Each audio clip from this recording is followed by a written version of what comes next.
This is the tonneau cover for the Austin Healey 104 model. So that's the BN1 and the BN2. This is a left-hand drive version, as you can see from the steering wheel placement pocket there. The only other difference between left-hand drive and right-hand drive is obviously this cutout here, then the offsetness of the zipper there. I'll just zoom in on the zipper. That's the zipper. This has been made in Deluxe Mohair canvas in red with a black backing.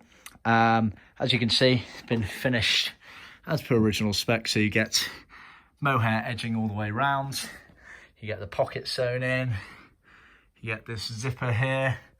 You then, on the underside, all around the outside, you get this reinforced section here, which is where obviously the majority of the fixings go. You also get any of the applicable flaps here, as well as the little pockets with the metal bits in, which are all used to get the fit onto the car.